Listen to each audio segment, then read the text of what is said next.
کئی انبیاء کا تذکرہ آیا اور 2-3 باتیں آئیں. نبی نے کیا کہا، قوم نے کیا جواب دیا، اس کا رزلٹ اللہ نے کیا دکھایا. یہ 3 چیزیں ہر رکوع کے اندر موجود ہیں 29 بارے میں. چنانچہ آخری کا رکوع جو میں نے پڑھا ہے اس میں اصحاب الایکہ ایک قوم کا نام ہے. بڑے بہادر، بڑے دلیر تھے لوگ. ان کی ہدایت کے لیے اللہ تعالیٰ نے بھیجا حضرت شعیب علیہ السلام کو. فَاتَّبَعَ أَصْحَابُ الْأَيْكَةِ الْمُرْسَلِينَ إِذْ قَالَ لَهُمْ شُعَيْبٌ أَلَا تَتَّقُونَ. حضرت شعیب علیہ السلام نے اپنے قوم سے کہا کہ تم اللہ سے کیوں نہیں ڈرتے ہو. اِنِّی لَکُمْ رَسُولٌ أَمِینٌ، میں بہت امانت دار پیغمبر بنا کر تمہارے پاس بھیجا گیا ہوں. فَاتَّقُوا اللَّهَ وَأَطِیعُونِ، اللہ سے ڈرو، میری بات مانو.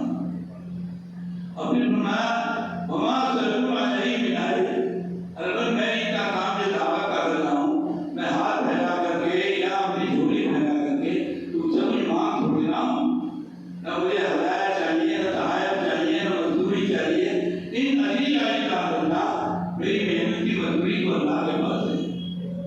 تو قوم نے کہا پھر کیا چاہ رہے ہو تم؟ تو انہوں نے نہ نماز کو کہا، نہ دن رات عبادت کو کہا، نہ تسبیحات کو کہا، نہ لگ کر روزے رکھنے کو کہا.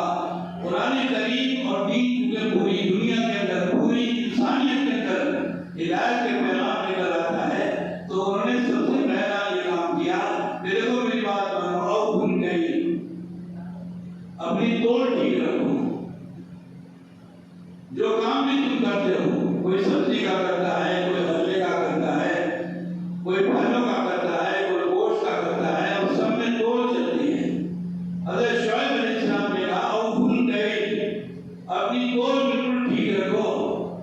وَلَا تَكُونُوا مِنَ الْمُفْسِدِينَ، اور جو تمہارے پاس لوگ آتے ہیں ان کو نقصان نہ پہنچاؤ. وَزِنُوا بِالْقِسْطَاسِ الْمُسْتَقِيمِ، اور جس ترازو کو تم سامان تولو اس کی ڈنڈی کو اور ترازو کو بالکل ٹھیک اور برابر رکھو. تو تول میں بہت بڑا ہنر ہے. اور بعض آدمی جو انعام پاتا ہے کہ ڈنڈی کتنی خوبصورتی سے ماری جاتی ہے. جب ڈنڈی ماری جاتی ہے لیکن ماہر کے ہاتھ سے، تو ماٹ کا پلہ اوپر ہو جاتا ہے اور سامان کا پلہ نیچے ہو جاتا ہے. گاہک سوچتا ہے بہت خوش ہے، اتنے وہ سانس لیتا ہے، اتنے وہ لپیٹ کے ہاتھ میں دے دے گا. حضرت شعیب علیہ السلام نے کہا کہ یہ بہت بڑا گناہ ہے اور تمہاری کوئی عبادت اس میں قبول نہیں ہونے کی جب تم معاملات میں اپنی بول کو، اپنی خرید و فروخت کو ایمانداری اور انصاف سے نہیں کرو گے. جب یہ نصیحت کی انہوں نے تو قوم کے لوگوں نے کیا جواب دیا، قالوا ان ھذا لساحر علیم، کیا ہمیں تو ایسا لگتا ہے کیا ہے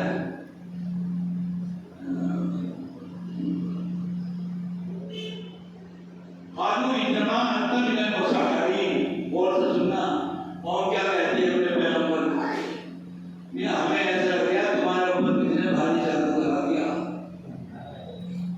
کس سے کہہ رہا ہے؟ پیغمبر سے.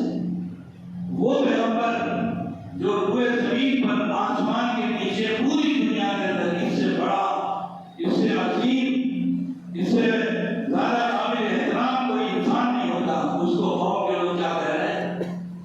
انما انت من المسحرین وما انت الا بشر مثلنا. اور شاید سنو، ہمیں تو ایسا لگ رہا ہے جیسے ہم آدمی ہیں، تم بھی آدمی ہو، تم نے کون سے سباب کے بن گئے ہیں.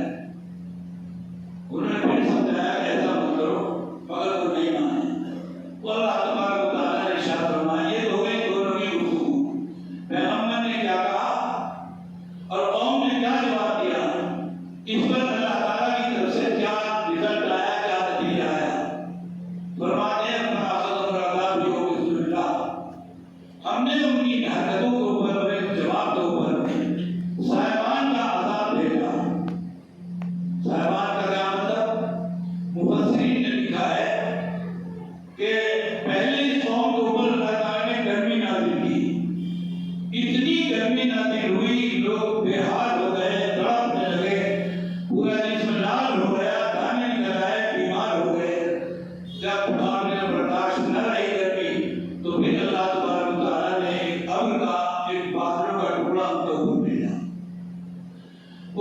ڈھونڈا